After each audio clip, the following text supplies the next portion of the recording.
दोस्तों कल ईएसबी ने अपना कैलेंडर जारी किया और इस पे कल हमने काफी बात करी थी। आपके बहुत सारे कमेंट्स अब मुझे देखने को मिले कि जो एमपीएसआई की भर्ती आएगी उसमें एग्जाम का पैटर्न क्या रहेगा, कांस्टेबल जो है उसमें पैटर्न क्या रहेगा, नेगेटिव मार्किंग होगी या नहीं होगी। ऐसे कई सारे आपके प्रश्न हैं। तो आज के इस वीडियो में सारे प्रश्नों का जवाब आपको मिल जाएगा और जो सबसे बड़ा सवाल है कि तैयारी कैसे करें उस पर भी हम बात करेंगे। तो हमने इस पे पहले भी वीडियो बनाए। जब कल कैलेंडर जारी हुआ तो इसके बारे में भी हमने वीडियो बनाया। एक दिन में लगभग 2,61,000 बच्चों ने इस वीडियो को देखा। इसके पहले भी मैंने एक वीडियो बनाया था जब इस बात की खबरें शुरू हुई थी कि जल्द ही भर्ती आने वाली है, और ज्यादा पुराना नहीं, 2 हफ्ते पहले ही हमने इस पर वीडियो बनाया भी था।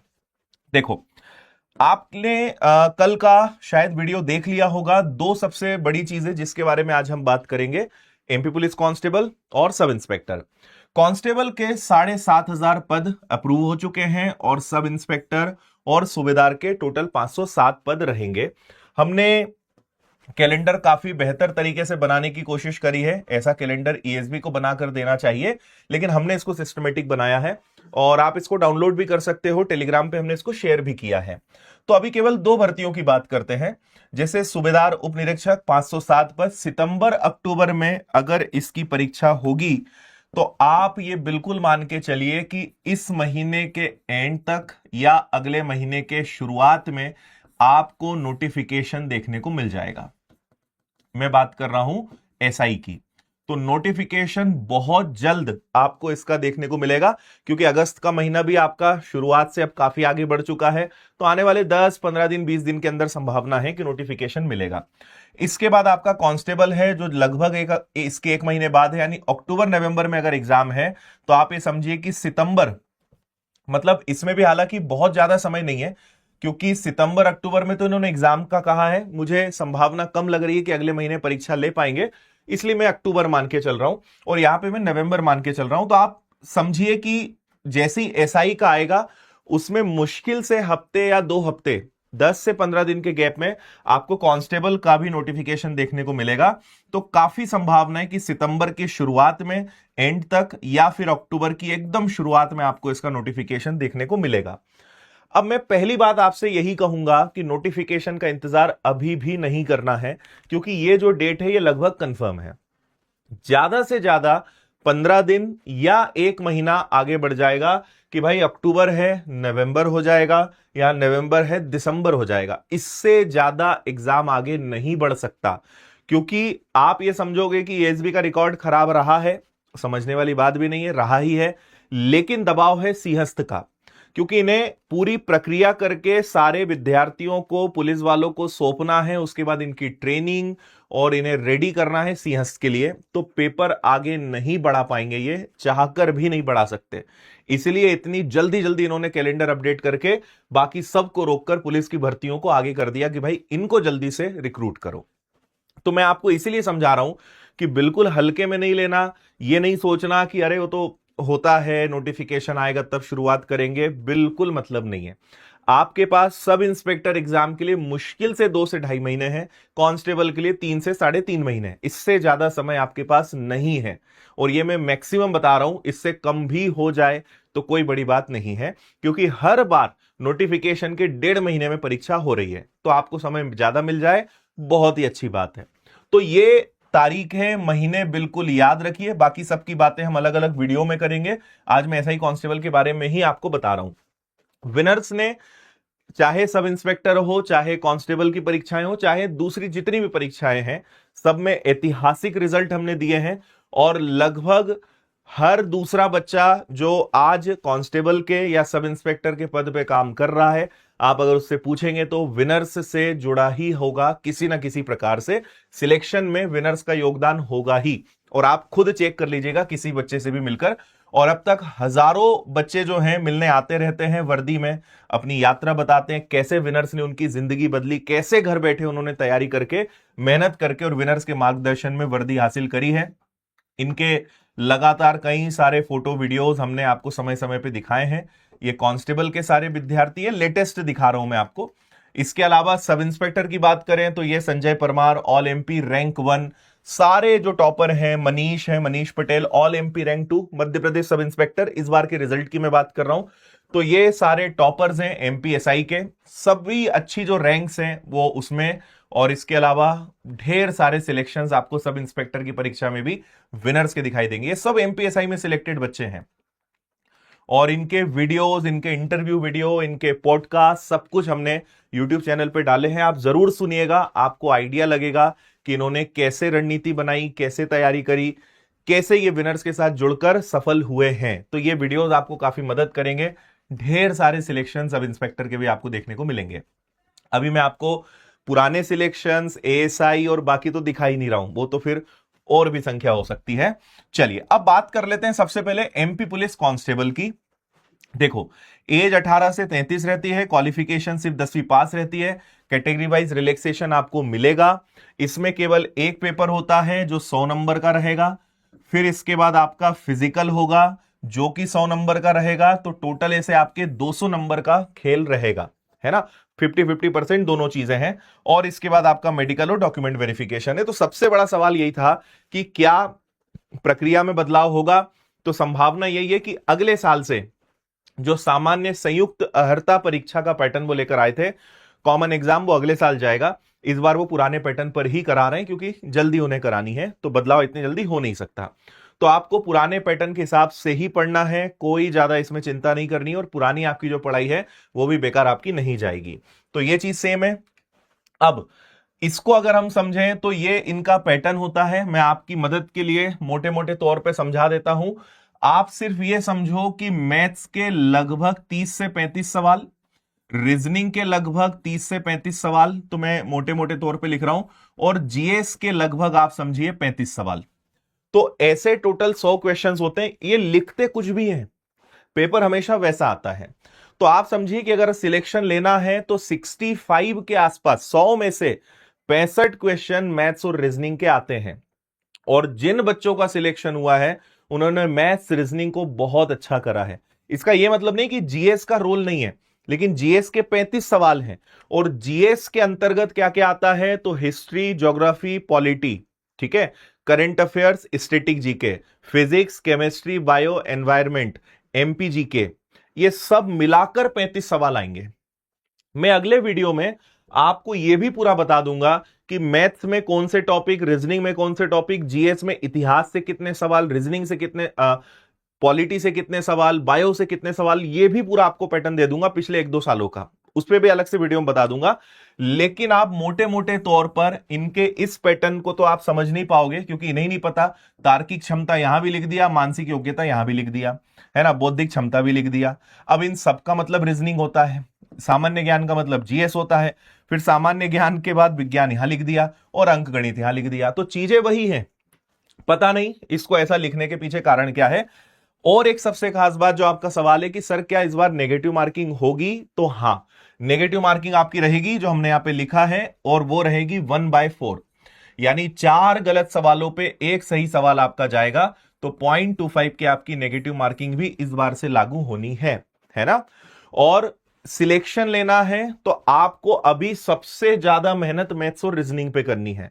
जितने भी हमारे बच्चे हैं जिन्होंने आज पुलिस की वर्दी हासिल करी, आप उनके वीडियो सुनना, वो सब कहीं ना कहीं मैथ्स और रीजनिंग की बदौलत ही अच्छा स्कोर कर पाए हैं, क्योंकि वही 2 विषय हैं। जीएस अपने आप में 8 या 10 विषय के बराबर है, उसके अंदर 8-10 विषय पढ़ने हैं, तब जाके 35 सवाल, और मात्र 2 विषय से आपके 65 सवाल आएंगे, इसलिए इनका रोल सबसे ज्यादा है। और आप क्योंकि विनर्स के साथ हैं, तो मैथ्स में तो मैं ही आपके साथ हूं, तो 1% आपको टेंशन लेने की जरूरत नहीं है, पूरे एग्जाम तक मैं आपके साथ हूं। रीजनिंग में हमारे पूरे बहुत अच्छे टीचर्स हैं, और रीजनिंग में दिक्कत आनी नहीं है, और जीएस भी पढ़ेंगे। मैं ये नहीं कह रहा हूं कि जीएस नहीं पढ़ना है, पर मैथ्स रीजनिंग के नीचे उसको रखना है, बराबर नहीं। और पहले मैथ्स रीजनिंग खत्म करना है, फिर जीएस पे हम मेहनत करेंगे। और मार्क्स लाने के लिए कट ऑफ भी मैं आपको बता दूं, मोटे मोटे तौर पे आपको इतना ही कहूंगा कि आप अगर यूआर कैटेगरी के लिए मोटे मोटे तौर पे 80 का माइंडसेट करके चलना, 100 में से 80 नंबर आपको लाने हैं, यूआर की बात कर रहा हूं। ओबीसी का भी लगभग सेम रहता है, फिर थोड़ा कैटेगरी वाइज, कट ऑफ पे अलग से बात कर लेंगे पिछले 2-4 साल क्या रहा है। फिर फिजिकल 100 नंबर का, उसमें से भी आपको 70-80 अच्छे मार्क्स, 90 नंबर वहां पे लेके आना है, तब जाके ओवरऑल 160 का माइंडसेट करके चलना है, 160 170 नंबर, तब जाके आप सिलेक्शन ले पाएंगे। तो कट ऑफ पे अलग से बात करेंगे और उस समय आपको अच्छे से समझा दूंगा कि कितने नंबर कम से कम लाने की योजना आपको बनानी है। फिलहाल मेहनत करना, पढ़ाई करना शुरू कर दो और मैथ्स रीजनिंग को अपना लगभग 60-70% समय मैथ्स रीजनिंग पे दीजिए और उसके अलावा 20-30% समय जो है जीएस को दीजिए। पढ़ना सब है, कोई भी एक तराजू का पलड़ा भारी नहीं करना है, बैलेंस बनाना है। तो इसीलिए अगर मान लो आप 10 घंटे पढ़ रहे हो तो आपका लगभग 6 से 7 घंटे मैथ्स और रीजनिंग पे जाना चाहिए, 2 से 3 घंटे आपका जीएस पे जाना चाहिए। जब मैथ्स रीजनिंग अच्छा हो जाएगा, काफी कुछ पढ़ लोगे, तो मैथ्स रीजनिंग का समय आधा कर देना, जीएस का समय बढ़ाते जाना। बैलेंस बनाना है, पढ़ना सब है, मजबूत सब करना है। समझ में आ गई बात? और अभी इसका बैच ऑलरेडी हमने विनर्स के एप्लीकेशन पे शुरू कर दिया है, तो अगर रिस्क नहीं लेनी है, शानदार टीचर्स से पढ़ना है जिन्होंने हजारों बच्चों को सिलेक्शन दिलाया है, तो बहुत कम फीस में आप ज्वाइन कर सकते हो और बढ़िया पढ़ाई शुरू कर सकते हो। ठीक है, अब इसके बाद हम बात करते हैं, तो फिजिकल में भी 800 मीटर की दौड़ है, लंबी कूद है, गोला फेंक है, कितने कितने नंबर होते हैं वो आपको यहां पे दिखा दिया हमने। अब आते हैं भाई एमपीएसआई पर। अब एमपीएसआई में इस बार इन्होंने क्या करा कि फिजिकल और इंटरव्यू एक ही साथ एक ही दिन रखा। उधर मतलब सुबह फिजिकल हुआ और दोपहर में इन्होंने इंटरव्यू कर लिया। ये कई बार खबरों में आया कि प्री और मेंस को भी वो एक करने वाले हैं। ठीक है, अब मैं आपको भी यही कहूंगा कि फिलहाल हम जो पढ़ाई करेंगे वो पुराने पैटर्न को ध्यान में रखते हुए पढ़ेंगे, सारे विषय पढ़ेंगे। दो संभावनाएं हैं कि प्री और मेंस का पैटर्न रहे, जिसका मुझे पता नहीं क्यों ऐसा लगता है कि शायद पैटर्न चेंज वो कर दें, या फिर दूसरी संभावना यही है कि दोनों को वो एक बना दें, क्योंकि ऐसा तय हो चुका है। ये जब पैटर्न उन्होंने बनाया तो उन्हें अपनी गलती समझ में आई और उन्होंने सोचा कि भाई ये भारी पड़ रहा है, एक ही पेपर लेना ज्यादा सही रहेगा। अब बात वही है, क्योंकि इन्हें अभी 15-20 दिनों में नोटिफिकेशन जारी करना है, तो हो सकता है कि प्री और मेंस वाला पैटर्न रखें, हो सकता है कि पैटर्न एकदम से चेंज कर दें। अगर 15-20 दिन में नोटिफिकेशन आया, अगले 1.5 महीने में एग्जाम है, तो आप ये नहीं कर सकते कि नोटिफिकेशन आ जाने दो फिर देखते हैं क्या हो रहा है। ये गलती नहीं करनी है। आप इस पैटर्न के हिसाब से पढ़ाई चालू करें। अगर पैटर्न नहीं बदला तो आप फायदे में रहोगे, पैटर्न बदल गया तो आपकी पढ़ाई के जो विषय है, जो दायरा है, वो थोड़ा सा कम हो जाएगा, या वो हो सकता है कि जितने विषय हैं उन सब को ध्यान में रखते हुए एक ही 500 नंबर का या 400 नंबर का या 600 नंबर का पेपर ले लें, कुछ भी हो सकता है। इसीलिए आप फिलहाल सबसे सेफ यही रहोगे कि भाई जो है उस हिसाब से चलने दो, है ना। तो अभी किसी चीज की चिंता नहीं करनी है, प्रीलिम्स पे फोकस करना है आपको। तो प्रीलिम्स में टोटल 10 विषय होते हैं, हिंदी, इंग्लिश, इसके अलावा रीजनिंग, इतिहास, भूगोल, विज्ञान, नागरिक शास्त्र, बुनियादी कंप्यूटर ज्ञान, तर्क शक्ति, करंट अफेयर्स, ये सब आपको इसमें मिलेगा। और ये अपने आप में आपको मैं बता दूं कि ये मैथ्स है ना, रीजनिंग अलग हो गया, ये मैथ्स है। तो ये सब मिलाकर आपके टोटल 100 क्वेश्चंस रहेंगे और 2 घंटे का आपके पास समय रहेगा। तो अभी आप क्वेश्चंस और टाइम पे फोकस मत करो, आप तो इन विषयों को मजबूत करो, पहले इनको बढ़िया तरीके से पढ़ो। फिर इसके बाद मेंस का पैटर्न है, तो मेंस में 4 सेक्शंस हैं। ठीक है, मतलब 2 पेपर होंगे, उनमें 4 सेक्शंस होंगे और उसमें इतिहास, भारतीय समाज, शासन, संविधान, राजनीति, सामाजिक न्याय, विधान, करंट अफेयर्स, प्रौद्योगिकी, आर्थिक विकास, पर्यावरण और मैथ्स और रीजनिंग, ये सब आएगा। तो हम अभी 11 अगस्त से नया बैच शुरू कर ही रहे हैं, उसको एकदम नए सिरे से नई रणनीति के हिसाब से चलेंगे और उसको लाइव प्लस वीओडी करेंगे, मतलब कंप्लीट बैच रिकॉर्डेड भी पहले दिन से ही दे रहे हैं और लाइव भी आपको पढ़ाएंगे, है ना। तो आप वो बैच ज्वाइन कर सकते हो, 11 अगस्त से नया बैच स्टार्ट हो रहा है। तो एमपीएसआई में अभी थोड़ा सा मामला संदेह वाला है कि क्या वो करते हैं, है ना।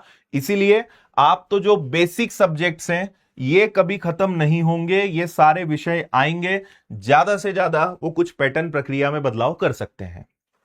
समझ गए आप बात?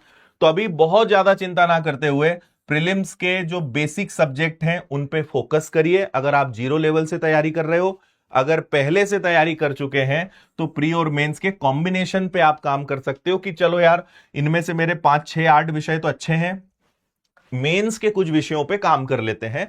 तो वो कर सकते हैं वो बच्चे जिनकी तैयारी पहले से है, जो एकदम 0 लेवल पे है, दिमाग मत लगाओ, इन विषयों पे काम चालू करो। स्पष्ट है? सारा मामला ओके है, क्लियर है? चलिए अब इसके आगे इसमें भी वही फिजिकल सेम पैटर्न रहेगा 100 नंबर का, और उसके बाद आपका 50 नंबर का इंटरव्यू होता है। 750 नंबर आपको यहां पर देखने को मिलेंगे, है ना। और इस बार जैसे मुझे एग्जैक्ट मार्क्स याद नहीं है, लेकिन अगर मैं all MP rank 1 Sanjay Parmar की बात करूं तो लगभग इंटरव्यू में, जैसे रैंक 2 मनीष पटेल की मुझे याद है 50 में से शायद उसके 42 नंबर केवल इंटरव्यू में थे, है ना। फिजिकल में भी वो बहुत अच्छे नंबर लेकर आए, यहां पर भी करीबन 600 में से 400 या उससे ज्यादा नंबर लेकर आए, मतलब बहुत अच्छे मार्क्स वो लेकर आए हैं। और आपको पता ही है कि कितना जल्दी जल्दी प्री मेंस इंटरव्यू सारी प्रक्रिया हुई थी। तो वो तो तब था जब अचानक से हमला हुआ था, यहां तो आपको फिर भी पहले से पता है, तो आप ठीक ठाक तैयारी करके अच्छा कर सकते हो। और विनर्स इंस्टीट्यूट आपके साथ है, घबराना बिल्कुल नहीं है, ठीक है। चलिए, विनर्स की ऐप पर बहुत सारा कंटेंट आपके लिए निशुल्क उपलब्ध है, उसका फायदा उठाइए। तो जैसा मैंने कहा कि 11 अगस्त से नया एमपीएसआई का बैच स्टार्ट हो रहा है। प्रॉपर बेहतरीन टीचर्स की टीम, इतनी बड़ी टीचर्स की टीम आपको कहीं नहीं मिलने वाली है, जहां हर विषय के एक्सपर्ट्स आपको मिले। और हर बैच में मैं आपके साथ हूं, तो आपको घबराना बिल्कुल नहीं है। फीस मात्र हमने 1299 रखी है, केवल 11 तारीख तक, तो आप इसमें जुड़ सकते हो। एमपी पुलिस कांस्टेबल का बैच आपको 999 में मिल जाएगा, और इसमें भी टीचर्स की पूरी फौज आपको मिल रही है। और हर बैच में proper classes, notes, study material, test paper सब मिलेगा, पूरी सुविधा आपको मिलेगी। और ऑफलाइन पढ़ने की इच्छा है, आप इंदौर आकर पढ़ सकते हो विनर्स के ऑफलाइन सेंटर पर, ठीक है। एमपी पुलिस कांस्टेबल ड्राइवर का भी है, 1000 पद इसके आने वाले हैं, तो इसका भी बैच आपको मिल जाएगा। सूबेदार एएसआई, इसका बैच आपको मिल जाएगा। टेस्ट सीरीज आपको मिल जाएगी। किताबें ले सकते हो, पर्टिकुलर किताब का सेट पूरा खरीद सकते हो आप, है ना। और आप चाहें तो व्यापम फाउंडेशन ले सकते हो, जिससे सारी परीक्षाओं की बढ़िया एक बार में आपकी तैयारी हो जाएगी, है ना। टेस्ट सीरीज आपको मिल जाएगी। तो सब कुछ विनर्स ऐप पर मिलेगा आपको। ऑफलाइन की जानकारी यहां है, किताबें आपको कहीं से भी मिल जाएगी। बाकी कोई दिक्कत परेशानी है तो कॉल या मेल करके जानकारी ले सकते हैं। उम्मीद है सारी जानकारी स्पष्ट हो गई होगी।